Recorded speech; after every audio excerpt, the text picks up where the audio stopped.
Welcome to the Front Garden, brought to you by Coolabah Turf.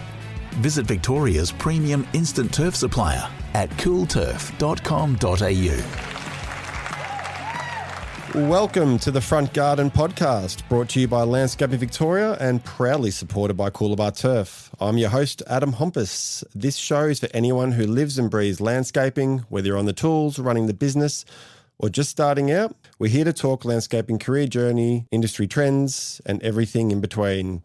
Thanks for joining me. Today, we have Angela Maroney from Your Landscape Journey, Urban and Rural Design and Coaching. How are you? Very well. Thank you, Adam.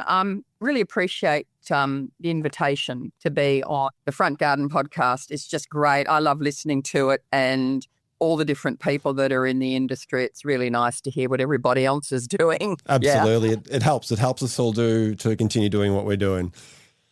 So with that, just wondering, how did the business come about? And give us a bit of a background with your life.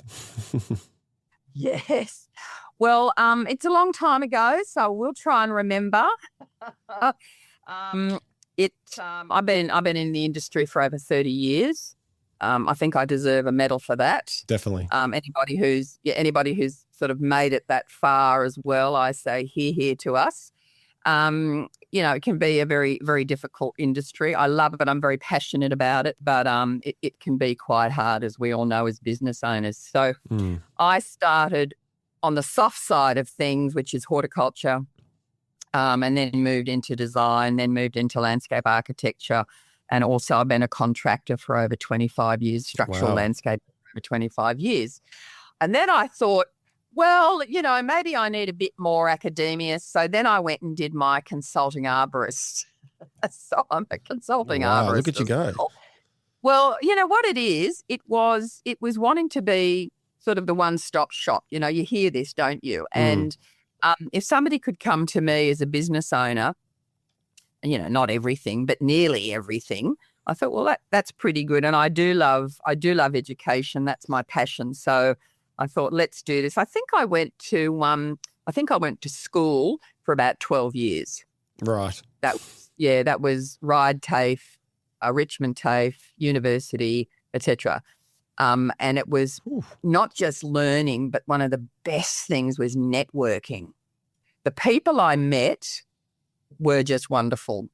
And I still know them in the industry. So, networking is very important, isn't it? I think in our industry, I feel, so isolated. So then I was one of only 2 women in the industry way back then. Wow. Very interesting. I must say that most of the blokes I dealt with were just wonderful people, very respectful, allowed me to have a go because I was actually, working with a contractor hands-on for a while. So I know how to pave and build a retaining wall. So you did the whole thing. You did the construction. I must say, though, I wasn't very good at lifting Besser blocks. They are a bit fiddly to grab. Don't worry. They're a bit tough to grab sometimes. Difficult. Rip your hands They're too apart. heavy. Exactly. Yeah. What do you do? Well, they've probably downsized these days, I think, to make them a bit lighter, apparently. So, So there were a few sort of curly ones there. From a designer's point of view, it was the only way that I could actually design. Is by building it and then designing. By building it, by knowing how it was built. And then, of course, when I design now, my head's in contracting land. I'm just, I'm thinking about how it's going to be built, and therefore that's kind of the outcome for my design. So it's been really very, very helpful. Well, that must make it so easy for contractors to quote on too, because I know that what you've designed is going to be practically a lot easier to build on site without any ridiculous challenges.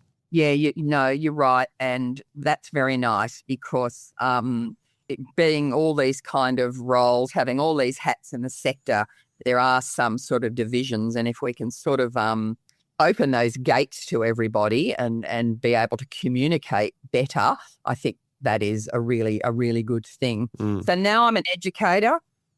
I work at TAFE. I'm a coach in Your Landscape Journey. Wow. And I do just rural retreats and rural jobs now as a landscape architect. That's sort of my love is the country. So Yeah, beautiful. Oh, a little side gig too, Adam, is I do dispute resolution.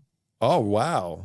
We can learn from other people's mistakes, can't we? And that's one of probably the best learning curves that I've had is going to help. Now, that is the contractor or the client or the designer or whoever.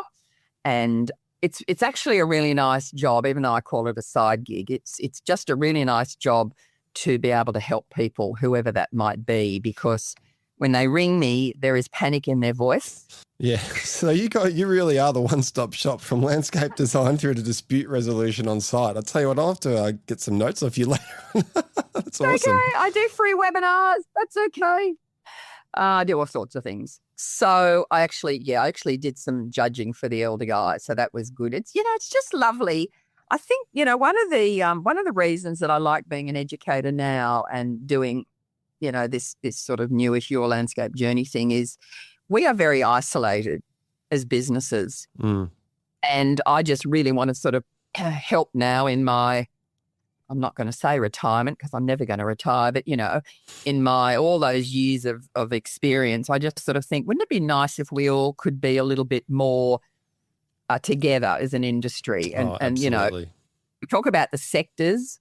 I hope that's possible. That's kind of my plan. And that's it. I think you're right. As a business owner, obviously it does get very lonely. And having someone to talk to get advice from is fantastic. And that's why we do these things, isn't it? And that's why we do the podcast. That's why you're doing what you're doing. Out of curiosity, I was thinking about this the other day. Like, what are the most common challenges and pitfalls that you see when someone comes to sign up with yourself? What are some of the things you look at and go, oh, yeah, we really need to work on this, whether it's money, structure, figures, all those type of things? And it's really interesting you said that because there's commonalities. Isn't that fascinating? I think we're an interesting bunch of humans, really. Yep. We kind of do the same thing, which is actually good because then we've got some sort of common ground, haven't we, that we can work with. So, look, I think probably the lack of continuing education and the systems that we may or may not have. So I teach at TAFE. TAFE is, or any of the organisations are doing their very best. Okay, it's all time constrained. I can only talk as fast as I can in class. I can't give everything I know for 30 years. We do the very best we can. But I think, again, it would be lovely if the industry focused, and I'm willing to put my hand up to anybody who wants any help, focused on continuing education, because that's what leads, you're talking about the challenges and pitfalls, the lack of continuing education and systems, that's what leads to the disputes. Yeah, right. So when you're teaching, is that what you're teaching, dispute resolution, or are you doing the horticulture, you're doing everything? No, I teach in Diploma of Landscape Design, which is the design subjects. And then I teach in the arboriculture section, a tree subject. Yeah. So, lovely. So I think there are a few other commonalities. Can I just talk about that for a minute? Is that okay? Absolutely. Please do. This is a really good question, by the way. I call it guesswork pricing. Pricing is one of the main areas that comes up that people want to discuss with me. I don't know what to price. I don't know how to price. I don't know how to change. I don't know, we're looking at contractors particularly. I don't know what I should be looking on site. How do I do a really good site audit, Angela, so that then I don't shoot myself in the foot and not with that fee proposal, that quote, yes, it was a narrow access, but oops. Yeah, it was missed. I didn't quite. It was missed. And I mean, we all know narrow accesses for us contractors and steep slopes are the killer, aren't they? Oh dear. Absolutely. The amount of times I've left a job and gone, I didn't actually have a look at the access on this one and do a drive-by, do Google Maps and measure it so I don't get embarrassed going back. No. Well, that's good. At least you know how to use Google Maps. So it's the guesswork that we have to be careful of. And you know what? We're all so busy. This is where the systems come in and the checklists and all the stuff that I do now. So we're all so busy that are we using last month's rates or last year's rates? Yeah. Did we actually, it's as simple as that. Did we correct our profit margin? And are we just using markup? That's a whole webinar. Are we just using markup or are we using profit margin? And if you're in business, if you don't know what they are, go talk to your bookkeeper. And the other thing I talk about is delegation as well. I don't know much about accounting. I have a bookkeeper and accountant and they do the work and then they sit down and tell me and explain. I don't. My brain is landscaping. Yeah. I don't have an accounting brain, and I think that acknowledge what we don't know. And that's it. I mean, if you invest that money into getting someone to do it who's going to do it properly, it's going to translate back to you and your profit margin. So, but it is interesting what you mentioned about, your profit margin and your overheads is making sure that you cover yourself and also you got the margin on top to help it grow. Yeah. I mean, we're not in business as a charity, are we? No, I think at the start you understand you are in charity until you get some smarts about you. Isn't that right?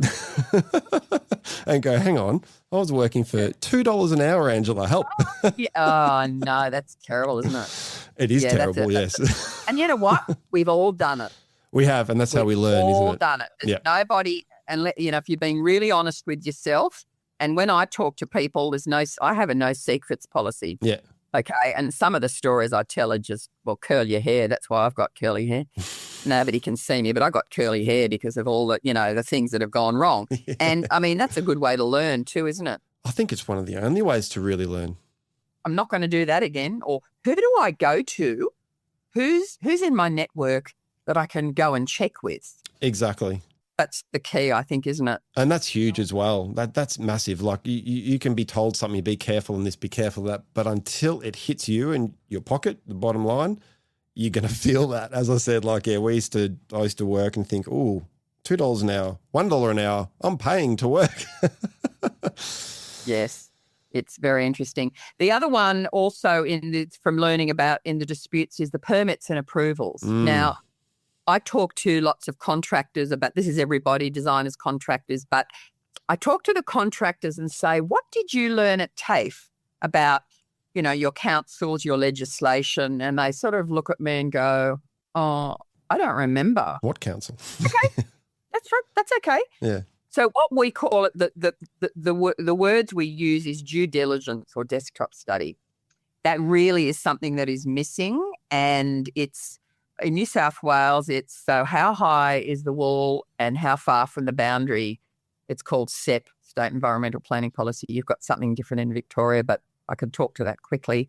And it's so what's exempt and what's not. And it's really knowing where to go on Google to find these documents and checks. So I think it's everybody's responsibility to be responsible. We can't say, oh, the designer designed the wall, and I'm actually talking about a real dispute here. Yeah. Oh, okay. Here we go. But yeah, the designer designed the wall too high and too close to the boundary. Okay, strike one, I get that. But it's also the contractor's responsibility, isn't it, to know, this looks a bit odd. Like, no, I better check this. You ring the designer and say, hey man, it's supposed to be, 1 metre from the boundary and it's supposed to be less than 600 to be exempt. You didn't go to DA, did you?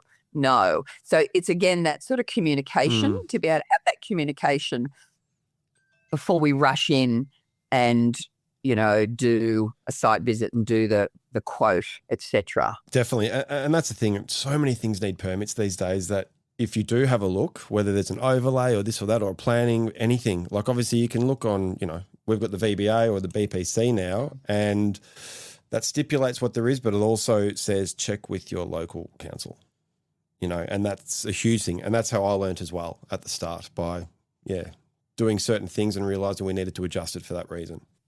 Yeah. So that worries me. That worries me that lots of people are out there and they're, in law, ignorance, isn't it, is no case. You've got no case. So they go, well, too bad, you should have known. You should have known, yeah. Yeah. And they go, well, how do I know? So this is me. I'm the education bandwagon here, I think, aren't I? So another one is, now this is a bit controversial for contractors, but I'm still going to do it. plug it anyway. Open platform here. So it's the free look and see visits. And we give away, this just breaks my heart. We give away as contractors so much time. I don't, because I do my business model a different way, which I'll tell you in a minute. But so their time is free site visits, and then they quote for free.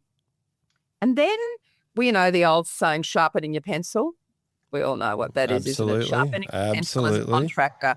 You know, is that where we want to be in the market? Do we want to be the sharpening the pencil kind of person? And again, human nature, I do a lot of psychology in my research, a lot of psychology with what I do. And you know what? That humans don't value something for free. Humans will only value something if it's paid for. Wow, because you're paying for it, isn't that right? Like you're paying for it, money. It has value. And that is the way we behave from a psychological standpoint. Really interesting. So that's something to think about, isn't it? And it makes perfect sense. How do they move? How do they move? And in my coaching, there are a couple of people at the moment, and we are moving from free to paid, and it's a slow process, but that's okay. And what it is, it's sort of having a pay consultation basis, right? And that's quite interesting to know what that is. And it's actually showing the client your construction expertise. If you're not a designer, that's okay. But you can certainly ask for a little bit of money in the first instance to go and do a site audit. Right. You know, there are ways you can market yourself as a contractor. You know, well, no, madam, I need to spend an hour on site, you know, to do the job properly. And, you know, you're talking about your expertise, aren't you? Yeah, exactly. So marketing, it's sort of it's change of attitude, and then you get paid something and you're not resentful.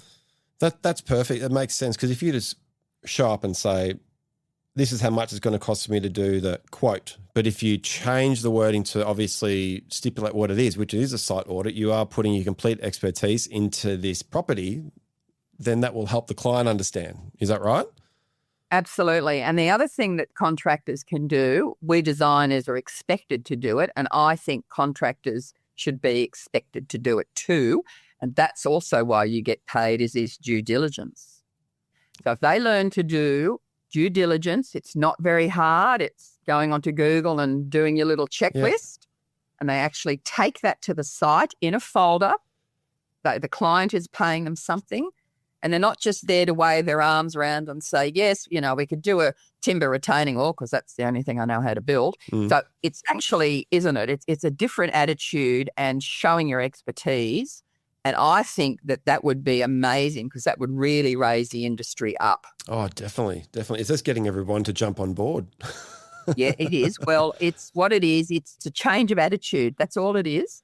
And I say to lots of people as well, just because the masses are doing it, why do you have to do it? You know, and I talk about marketing as well. Marketing is having an edge. What's your edge? What's your difference? Yeah. Why are you different to the other 50 blokes out there that you're competing with? You need to have an edge. And this is one of the edges, which is your expertise. Well, and you're not selling yourself short either then, are you? You're showing up, as you said, with all years' experience, saying this is what we have to do. And obviously there is a fee associated with that. How much do plumbers pay for a call out? They might do, 160, 200 possibly, around about that, from experience. Oh, that's the attitude change, isn't it? If a plumber's not doing anything, so you can have a plumber and your tap's leaking and you pay him $150 and he figures out your tap's leaking, and then he has to go away to do a quote. It's exactly the same. It's funny because you're right, because all plumbers do that, people expect that. So if it shifted in our industry, how do you see that going? Yes. That could really help. Well, I think it would, but again, if people go, well, nobody else is doing it and I need the job, what it is, it's working out what your edge is and actually what market you want to be in. Do you want to be in the sharpening pencil market for the rest of your career? No, probably not. So, you know, how do you change that focus, really? Well, it's absolutely doable, because I know there are people that I'm working with at the moment that are doing it. It's absolutely doable. Yeah. But you don't do it in 5 minutes. You know, there has to be a bit of thought process to it. The other one, which we all know about, scope creep, and also the unpaid variations. So how to be resentful in a contracting job used to happen to me until I got my systems in place. This is quite funny. So somebody would say to me, "Oh, Angela, I'd like to, we'd like to extend the path or, the wall or whatever." Yeah, okay, look, that's very interesting. Okay, just hold on a minute. I'll just run to my car and get my variation pad. Right? I'd come back on site and they'd know that I was serious. And also, by the way, this is actually, you're going to have to pay for this. Now, some people would go, "Oh, okay, so," and I say, "Look, I'll work out the quote now or, work it out tonight. You have to sign it to go ahead," all those, legal things. Yeah. Some people would say when they see the variation pad, I used to laugh to myself. They go, "Oh, no, it's okay. No, we don't need the path now." When they see how much it is. Well, and because I'm serious and I'm not, there's boundaries, isn't there? You want something extra? Sure, no problem. I'm very happy to do it, but you're going to pay me for it. So that showed me, again, human behaviour. You were very willing to see whether I was going to do that for nothing because I'm such a lovely, friendly person. Not. You're doing this for free, aren't you? This is all for free. I'm in business to make money. And then they'd say, "Oh, it's okay, don't worry about it." I go, "Sure. I'll put my pad back in the car, no worries." Then do you get a call saying, "Actually, we will go ahead with that"? Isn't it interesting though? It is. We get a lot with site preparation. The amount of times people go, "Oh, we might just do it." We'll get a call a few weeks later saying, "We've tried to do it too hard. Can you do it?" And then the other one is major challenge is time slippage. Time. Now, it's whatever's untracked. So we all think contractors and designers, but particularly as contractors, we say, "Oh, yes, so I'm going to charge for my productivity," whatever that is. I'm building or I'm doing whatever. What about the time in the office on all the phone calls? What about the time to do the quote? And, it goes on and on and on. Absolutely. So that time, if that was worked out, I think that would be thousands of dollars a year. I think everybody would get a real shock how much time they're not being paid for. And, there's things that we can do. There's this sort of checklists and things we can do with all that. But it's sort of that untracked information. And again, you know what? It's how we value ourselves. So if you become resentful doing quotes for free, that's the time to change your attitude and say, "I think I'm going to be an expert now and I think I'm going to do a paid consultation." Because when you do a paid consultation, you add in a little smidgy for doing that free quote. It's not free at all. No.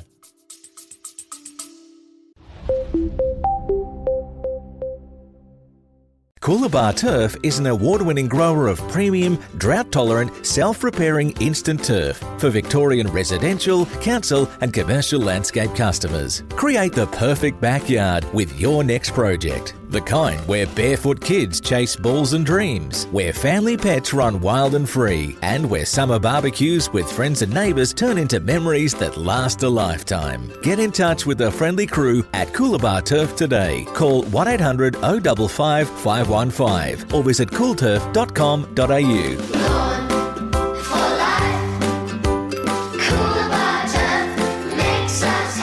LV members who mention this ad will get free delivery on their first order. Just whilst it came to my mind, in terms of doing or getting paid for the quotes, would you say that's something that you need to put into your overheads that you charge out in general to your clients? Definitely. Yeah. I have because I stopped being a contractor last year because everybody was worried I was going to fall and break my ankle again. But anyway, I'm a bit of a falls risk, Adam. Anyway, but yeah, I still go on, but I go and sort of project manage, but yeah, not. So you still get the boots on, you still go out and have a look at site. I still get the boots on. You're still a contractor. I just watched the Rio. Hey, that's fair enough. That's across the board. You got to watch the steel. Got to watch the Rio. Got to watch the steel, mate. Oh my goodness. Anyway. Yep. So yes, you do. You add all that in. That's your untracked. It's got to be tracked. And I think everybody would be quite excited to see how much more money they're making from all those things. Time, it's only going to take 10 minutes to get to the site, but it takes an hour because of the traffic. Exactly. The stuff like that, we and again, it's human nature. We really need to set boundaries for ourselves. I am the worst. When I had a bigger office and there were lots of people in it, I used to get into trouble as the boss. If someone had come to me and say, Angela, the company rules, you shouldn't be. Oh, no, I know. I was wanting to be too generous, give too much away, and then the client didn't value me at all, and then things would go pear-shaped. I do it too, I understand.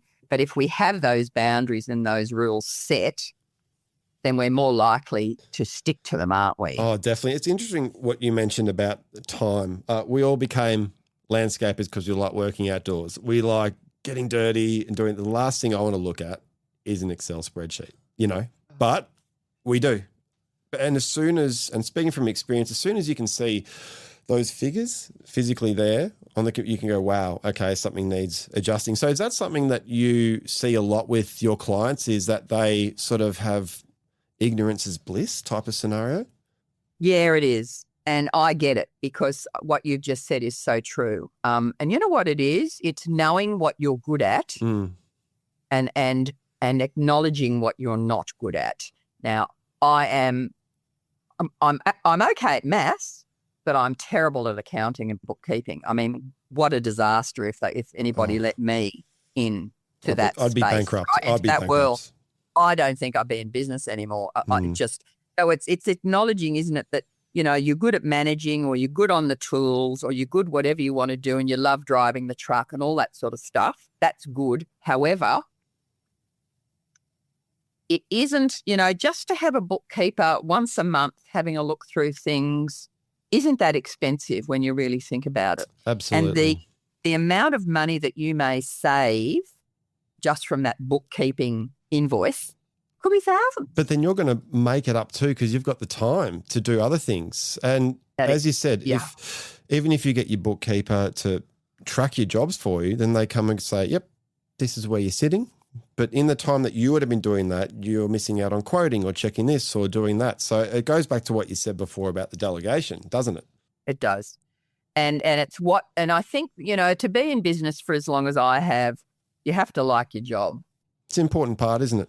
It is, isn't it? I don't really want to go to work or do what I do if I don't like it. So what I've done is I've tried to do the things that I'm really passionate about and the things I can't stand.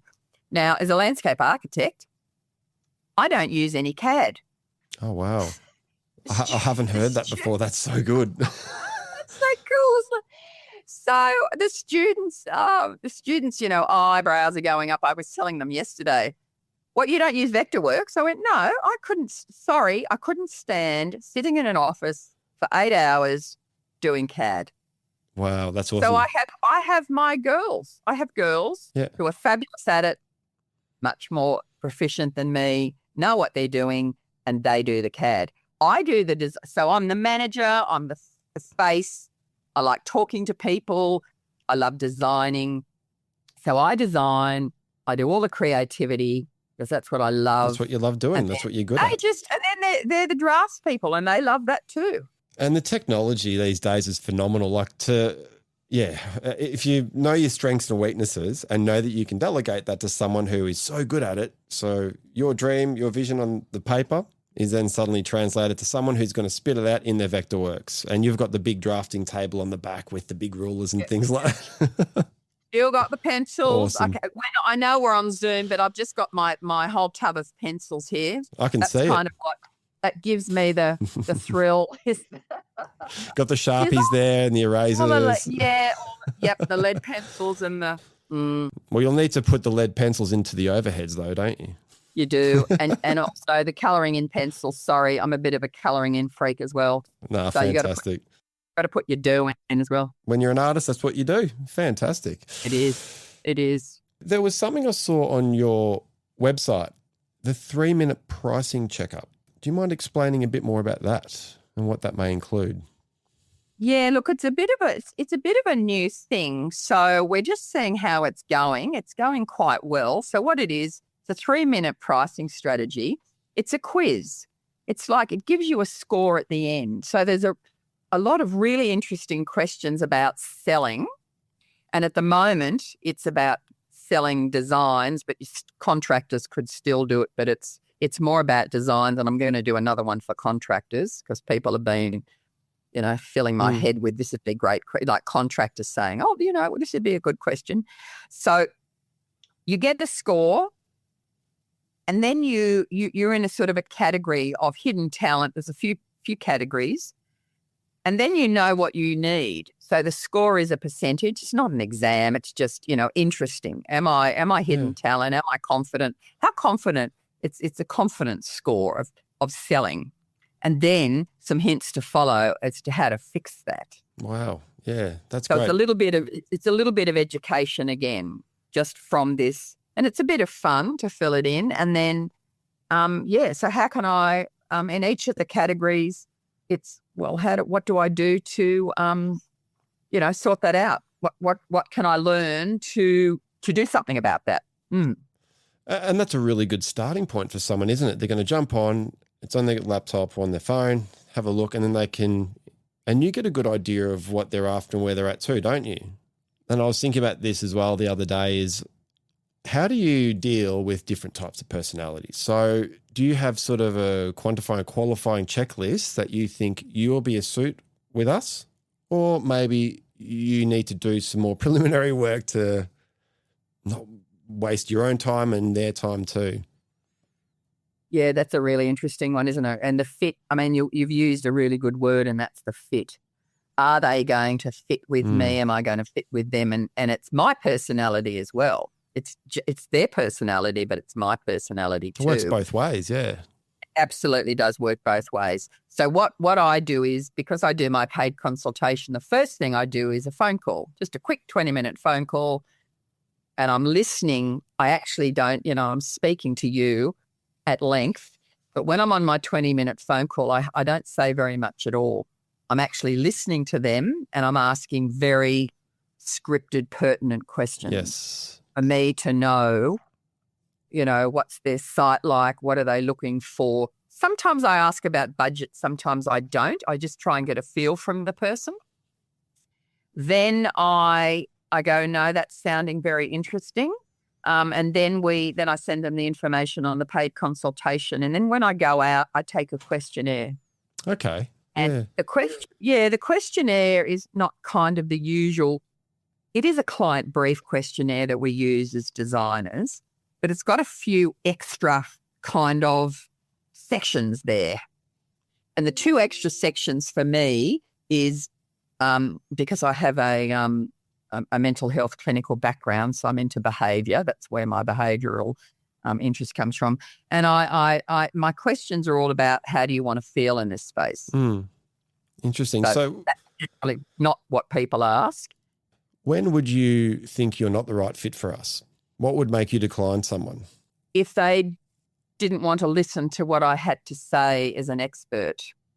Perfect. Because I'm the one who's expected to give them the best outcome as a designer and contractor.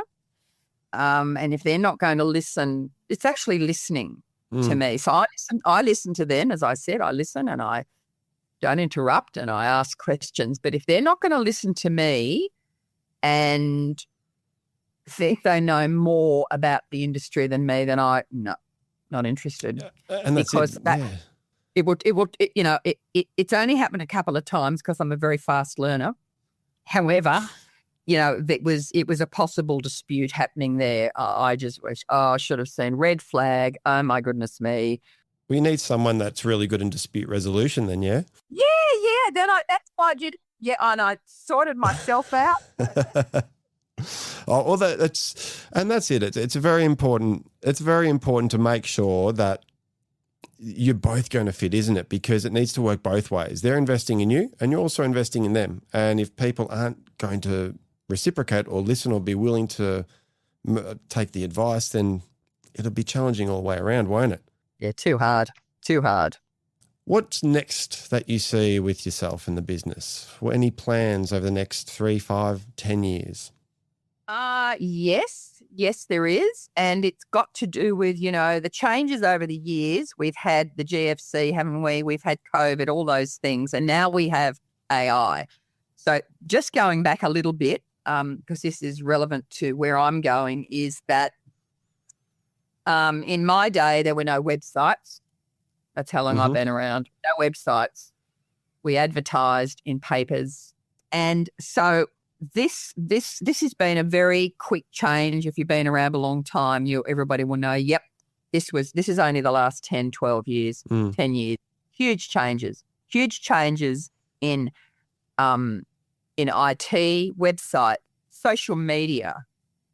And what's happened is, and marketing as well, and now AI. There are some people who are worried about AI. I'm not worried about AI. I use chat all the time. I use chat every day. I've got a very good relationship with ChatGPT.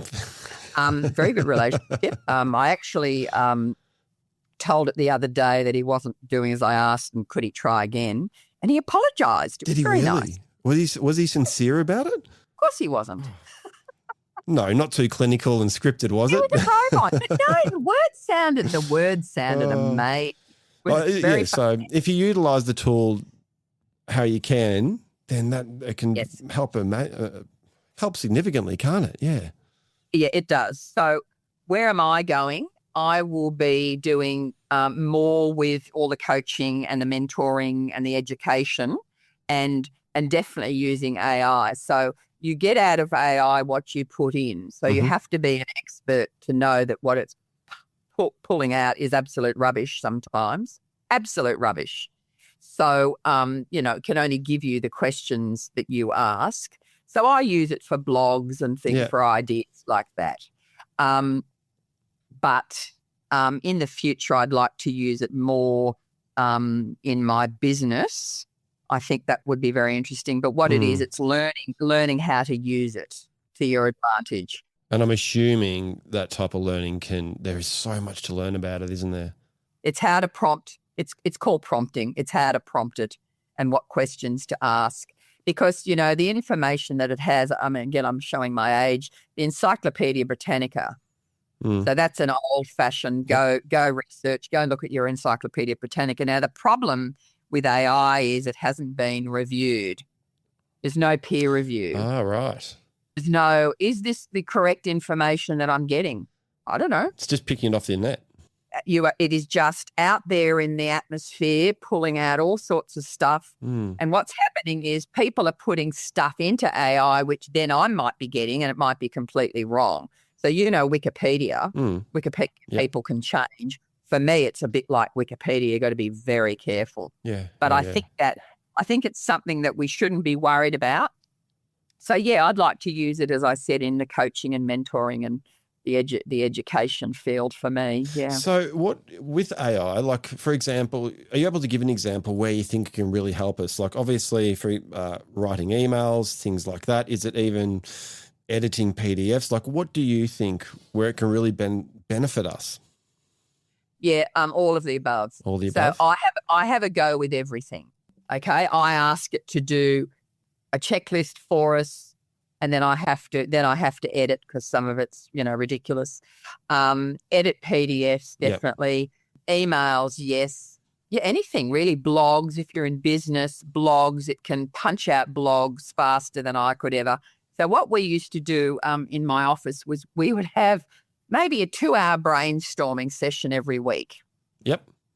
What blogs are we going to do, and what sort of what resources are we going to develop? So I can, because I've been using it for nearly 3 years and I know how to prompt, he can give me a blog in 3 seconds. Sounds like you got a good relationship there with chat. What a very good relationship. 3-year anniversary. Nice. Very, very good. It's funny how it's just, for me personally, I only became aware of it maybe 6-7 months ago. And it's funny to see how many people are utilising it in every sense. And where it can take us and the advantage of where it can take us. So what I like what you said is how you can utilise it to help, not looking at it with this big doom and gloom Terminator 2 Judgment Day type of thing. Oh, that's hilarious, Adam. Terminator 2, love it. The difference between us and Terminator 2 is we're humans. Yes. So if we keep that human element, always, if we keep the human element in whatever we do in our business, even bringing AI on board, then we will never be out of a job. Yeah. Yeah. Even as designers, they say, oh, there's a AI called Midjourney, and if anybody's ever used that, it's absolutely hilarious what it comes out with. But, who knows in the next couple of years what's going to happen. But if we keep that human element, we keep that human connection with our client, then we're okay. Oh, that's fantastic. That's really, really good. And it's really great to hear about, obviously, your background, the things that you're doing. It seems like you're really quite prolific and you're really in there, like you're doing your teaching. You only recently stopped doing your contracting work, which, I think you're still going out there. You said you're still going out and doing your management things and stuff like that, getting the steel cap boots on, which is great. So if anyone wanted to get in touch with you, to head straight to your website, I'm assuming? That would be lovely. It's called Your Landscape Journey. Thank you very much. That's very kind of you. Your Landscape Journey. And I also have a private... Just for us, yep. I'm very careful on who I let into this. I have a private Facebook group for anybody in the industry only, just us, and that's Collaborative Design Lab. And on that is all sorts of things about the webinars I do and, what's happening in the industry and trends. So it's Collaborative Design Lab. Yeah, so if anyone wants to jump on board to Collaborative Design Lab, and that's Facebook, is that right? Yeah, it is. Yeah. Yeah, fantastic. That'd be really great to get onto. Well, look, Angela, I think we'll wrap it up there. That's what we've got time for, but could have definitely kept speaking to you longer. But thank you so much for joining us. And yeah, really, really fantastic to hear about what you're doing and your background. And thank you very much again. Thank you, Adam. It's great. I hope people find some benefit, some gem there somewhere in what we've talked about. I'm sure they will. And that's a wrap for this episode of The Front Garden, brought to you by Landscaping Victoria and backed by Coolabah Turf, proud supporters of the landscaping industry. Don't forget to follow the podcast on your favourite platform so you never miss an episode. And if you enjoyed today's chat, share it with your crew, your mates, or on socials. Let's keep growing this community together. I'm Adam Hompas. Thanks for listening, and I'll catch you on the next episode of The Front Garden.